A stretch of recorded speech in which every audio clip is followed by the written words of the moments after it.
Bem-vindos, pessoal, ao bloco 2, módulo 1, Pilares da ultrassonografia Point of Care. Essa é uma das aulas mais importantes, não é a mais, mas é uma das mais importantes.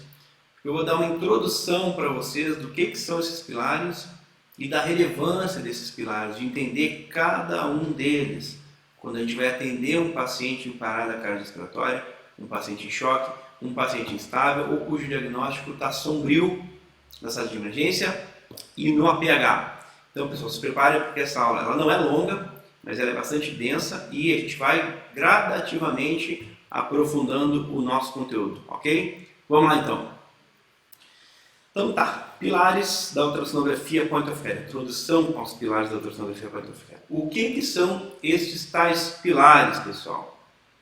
Eles são basicamente o alicerce, a base, onde a gente vai ancorar e sustentar com acurácia todos os diagnósticos que a gente vai inferir a partir da realização do exame.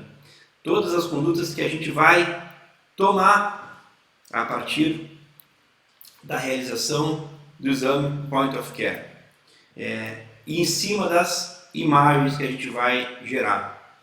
Os pilares, pessoal, eles são um embasamento, uma reunião e um embasamento de evidências da literatura que corroboram o uso da ultrassonografia para diagnóstico e para tratamento. Para quê? Para aumentar a acurácia do nosso exame, a nossa segurança, a segurança do paciente, para a gente diminua o risco de se equivocar e de prejudicar o nosso paciente, fazer uma iatrogenia. Então, basicamente, entender muito bem esses pilares, pessoal, é a diferença entre quem realmente sabe, quem quer aprender e fazer o melhor para o paciente, respeitando esse conhecimento, e quem está brincando, fazendo de conta, quem está lá se exibindo até, muitas vezes, achando que sabe alguma coisa. Eu tenho visto com alguma frequência colegas que de orelhada veem uma coisa aqui, outra ali, e querem ensinar. E aí eu fico prestando atenção. Falta entender a sua anatomia, falta entender a técnica e falta interpretar aquelas imagens. Então é extremamente importante reunir, entender isso e usar isso de forma unânime e não fragmentada. Se um dos pilares falhar, nosso diagnóstico falha. Se a gente não respeitar um dos pilares, a gente corre o risco de prejudicar o nosso paciente. E não é isso que a gente quer. Ok? Então, como é que eu cheguei aos pilares da ultrassonografia Point of Care? Eles não foram inventados do nada ou da minha cabeça, pessoal. Então, basicamente, eu fui me defrontando ao longo do uso da ultrassonografia Point of Care com limitações. Eu fiz a residência, eu tive ensinamentos durante a residência, mas faltou sempre organizar aquela linha de raciocínio para que eu entendesse o que eu estava gerando. Então eu não conseguia entender direito a anatomia, eu não entendia muito bem a fisiopatologia dentro daquela imagem que eu estava observando. Eu não tinha domínio de técnica, eu não entendia a importância dos pilares, eu não entendia as imagens no contexto dos pacientes, ok? Então, a partir do momento que eu entendi que eu precisava estruturar, amparar o meu diagnóstico em cima do conhecimento dos pilares, ficou mais seguro para mim a tomada de decisão. Eu diminui o risco, praticamente anulei o risco de me equivocar, porque o exame multissistêmico ele te permite, além de respeitar os pilares, o exame multissistêmico ele aumenta a acurácia, diminui o risco de te equivocar e tomar condutas equivocadas. Então, a partir do momento que eu entendi isso ficou claro para mim que eu precisava entender muito bem a sua anatomia, a fisiopatologia das principais doenças, precisava entender a física básica e as técnicas para realizar imagens adequadas e interpretar isso no contexto do paciente a partir e tão somente desse momento é que ficou mais fácil para mim, eu me senti mais seguro para bater o martelo e pensar que o meu diagnóstico estava correto, pessoal. Ok? que acontece, pessoal? Lembram do caso, os 3 casos que eu apresentei lá atrás para vocês nas aulas anteriores? O paciente com mais de 7 paradas cardíacas, o paciente egresso do ambulatório, onde tinha ficado internado para tratar pneumonia, o paciente em parada cardiorrespiratória, pós-parada cardiorrespiratória, no pior do choque. O que esses pacientes tinham em comum? Eu fiz essa pergunta. A gente está sempre um passo atrás da doença. Por quê? Porque a gente recebe esse paciente e a gente parte do zero, ou a gente parte do negativo. A gente sabe muito menos do que a gente precisaria saber para tratar aquele paciente, para fazer o diagnóstico e tratar o paciente. Então a gente está sempre um passo atrás. Tá?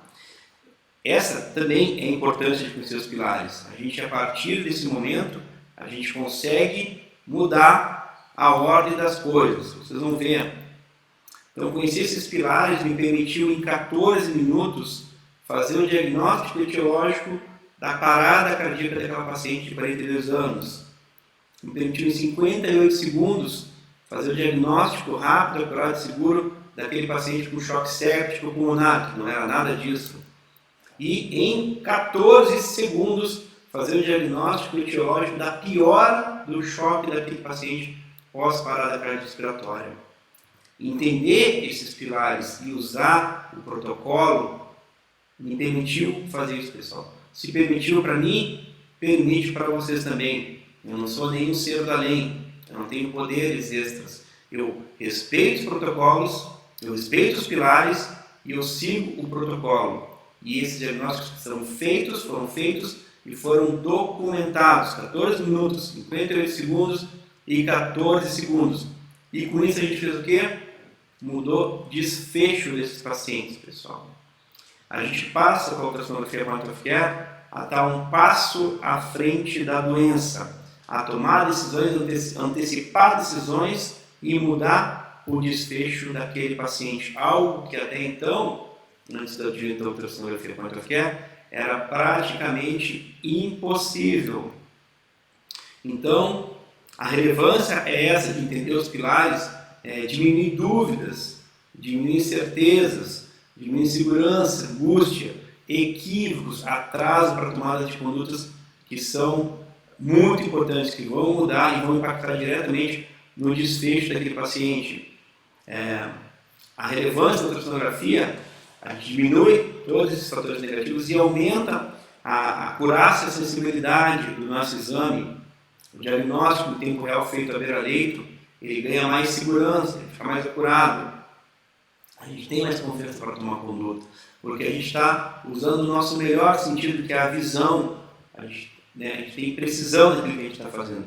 E a gente consegue fazer isso através dos pilares, e do uso de protocolos. A gente consegue mudar desfechos. É extremamente importante, pessoal. E qual é a consequência de não usar os pilares, pessoal? Vejam bem, só para exemplificar, uma técnica inadequada de punção, apenas para exemplificar, ela leva a um pneumotórax por punção. Observe o catéter no central. Esse é o paciente do choque refratário, paciente pós-parada. Não é o mesmo, não é o paciente sendo puncionado, mas uma técnica inadequada de punção renal central pode levar a, inclusive, acesso guiado, que foi o caso, levar a um pneumotórax.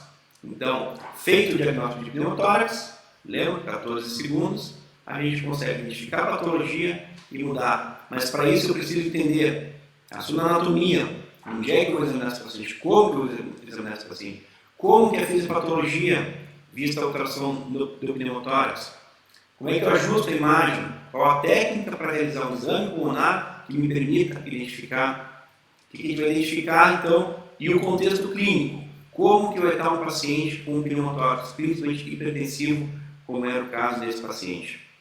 Então, não dá para fugir, observem aqui, não dá para fugir desses 3 pilares.